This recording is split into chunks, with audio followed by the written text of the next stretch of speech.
भगवान कृष्ण आए थे और अभी जो है आनंद मूर्ति जी, श्री श्री आनंद मूर्ति जी ये संसार में एक नया मार्गदर्शन देके गए, कैसे हम लोग जो है परमात्मा के पास कितने से कितने जल्दी जो है हम पहुंच सके, उसका एक गाइडलाइन देके गए, एक मार्गदर्शन देके गए, जो उनके भजन कीर्तन करके, उनकी दर्शन को पढ़ के और उनका जो बनाया हुआ नियम कानून है उस पे चल के हम कैसे जल्दी से जल्दी जो है उनके मार्ग पे पहुंच सके, उनके तरफ जा सके। हमारा जो है मनुष्य का जो है अधोगति भी नहीं हो और हम जो है एक अगले जन्म के लिए हमारा जो सुचारू रूप से मार्ग क्लियर होना चाहिए, उसका जो है रास्ता हम साफ करें।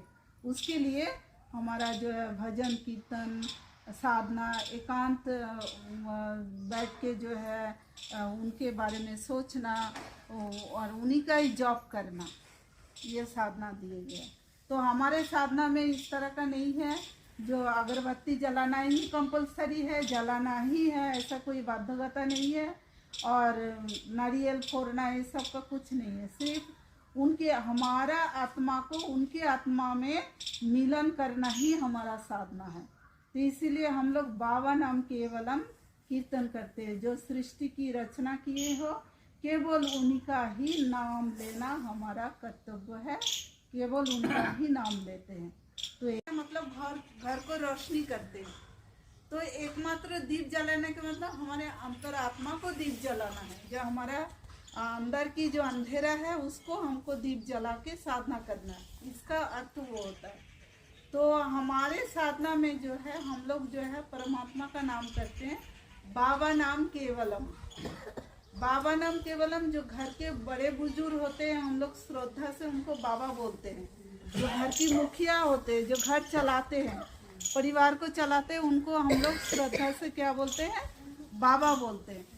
जो घर की भरण पोषण करता है, तो हमारे ये जो पूरे सृष्टि है, पूरे संसार है, ये संसार को जिन्होंने सृष्टि किए हैं उनको भी हम लोग प्रेम से बाबा पुकारते हैं। ठीक है, तो बाबा नाम, नाम मतलब उनका ही नाम लेना। किनका नाम लेना है? जो संसार की रचना किए हो, जो संसार की हर एक वस्तु को सृष्टि किए हैं, हर एक वस्तु के अंदर कण कण के रूप में बसे हुए हैं, उनको ही हम लोग बाबा बोलते हैं। और केवल एकमात्र उन्हीं का ही नाम लेना हमारा कर्तव्य है, हमारा उत्तरदायित्व है, क्योंकि उन्होंने हमको धरती में भेजे हैं। तो हम लोग धरती में आके क्या हो जाते हैं, रम जाते हैं। रंगीन दुनिया है, परमात्मा ने इतना बड़ा एक मेला लगा दिए हैं यहाँ पे, और हम लोगों के माध्यम से जो छोटे छोटे गृहस्थी गोष्ठी बन गया है, गृहस्थी बना दिए। हम लोग उसी में जो है उनको भरण पोषण करना, उनको पालना, उनको एक सही जो है अपने पैर पे खड़ा करने में हम लोग लगे रहते। पूरे जिंदगी हम लोग उसी में ही बिता देते, है ना। और थोड़ा बहुत जो है परमात्मा का आराधना थोड़ा बहुत कर लेते, किससे? धूप, अगरबत्ती, एक नारियल, ये सब चढ़ा के हम लोग कर लेते। अब परमात्मा तो अभी बहुत हजारों परमात्मा हम लोग बना लिए हैं, संसार में लोग बना, फिरते आपको महसूस होगा नहीं आपके साथ परमात्मा है।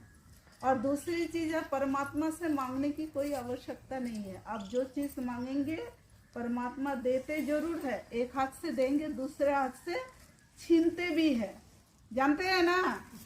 हाँ, जो चीज़ आप मांगेंगे वो आपके उस समय के लिए आपकी भलाई हो सकता है, लेकिन अब दूसरे कुछ क्षण के बाद वो आपकी मुसीबत भी हो सकता है। इसलिए परमात्मा से कुछ भी नहीं मांगना है। मांगना है तो क्या मांगना है? उनके चरण में शरण मांगना है। ये परमात्मा इतनी बड़ी आपकी जो है संसार है, और इतना बड़ा संसार की चिंतन आपके मन में है, और मैं भी आप ही का ही हूँ, और मेरे को भी आपके चरण में शरण दीजिए, मुझे और कुछ नहीं चाहिए, है ना। शरण मांग लेंगे तो परमात्मा कभी भी आपको, परमात्मा ऐसे भी बोलते हैं, कोई भी परमात्मा का बच्चा, सृष्टि किया हुआ जो संसार की परमात्मा ने जो भेजे हैं इस दुनिया में, वो नाली में भी गिर जाते तो भी परमात्मा उनको उठा के गोद में बैठाते, क्योंकि गुरु का सृष्टि है। हम लोग कोई मतलब उनसे दूर नहीं है, लेकिन दूरियां हम लोग बना लेते हैं परमात्मा से, है ना। हम परमात्मा को छोटे कर देते हैं। कैसे? बहुत सारे मूर्तियां घर में रख लेते हैं, और जो उनको जो है सिर्फ अगरबत्ती दिखा देते हैं, बस इतना ही हमारा फॉर्मेलिटीज हो जाते हैं, और उनसे जो है उनको जो है दूर हटा देते हैं, उनको मतलब दूरियां हम बना लेते हैं। तो परमात्मा से अगर आप लोगों का रियली प्रेम है तो उनके लिए आपको जो है समय निकलना है, समय निकाल के आपको ध्यान लगाना है ना।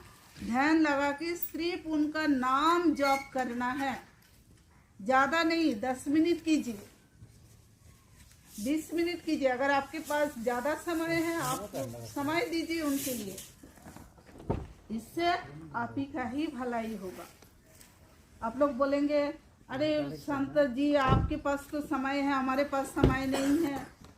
आप जानते नहीं होंगे, हम भी बहुत काम करते हैं। सुबह उठते हैं, हमारे पास स्कूल होता है, छोटे छोटे बच्चे, ऐसे बच्चे आते हैं, उनको पढ़ाना होता है हम लोग का। हम लोगों के पास वृद्धाश्रम है, हम लोग के पास अनाथ आश्रम है। जो बच्चे समाज के होते हैं, जो माँ बाप पाल नहीं पाते हैं, जिनका बच्चे का माँ बाप होते भी नहीं है, उन बच्चों को भी हम लोग पालते हैं। तो उनका भी भरण पोषण करना, उनका भी शिक्षा दीक्षा सारी चीज़ उनको भी हम लोग को, वो भी हमारे एक संसारी है, उसको भी हम लोग को देखना होता है। उसके बाद आप लोगों के लिए हम लोग समय निकालते हैं, समय निकाल के गांव-गांव जाना, आप लोगों को समझाना, कैसे आप लोग भी पीछे नहीं रहो। हमारे जैसा नहीं बन पाए, लेकिन परमात्मा को पुकारने के लिए तो थोड़ा समय तो निकाल सकते हो ना। तो इसी को बतलाने के लिए हम लोग जो है इस समाज में अपने आप को समर्पित कर दिए। हम लोग के भेजे हैं, तो हम एक विवेकशील होते हुए क्या करना है, हमको दोनों समय परमात्मा का नाम लेना है। चलते फिरते तो लेना ही है, लेकिन हमको एक समय निकल कर उनको स्तुति करना है, उनको अर्चना करना है। अर्चना मतलब हम अगरबत्ती दिखा दिए वो नहीं, हमारा मन को जो है एकांत चित्त में जो है उनको ही सिर्फ पुकारेंगे कुछ समय के लिए। उस समय में हम ये संसार की कोई भी चिंतन नहीं करेंगे, सिर्फ हमारे चिंतन में परमात्मा ही बसा रहेगा कुछ समय के लिए। ये आप लोगों को करना है। हम भी बहुत कम उम्र में ही ये करने के लिए तैयार हो गए, और जो है घर छोड़ के इस दुनिया में आप लोगों को आगे बढ़ाने के लिए घर छोड़ के यहाँ पे समाज में आए। तो हम चाहते हैं आप लोग मेरी बहन हो, आप लोग भी इससे पीछे नहीं रहो, आप लोग भी आगे बढ़ो और परमात्मा का नाम लो।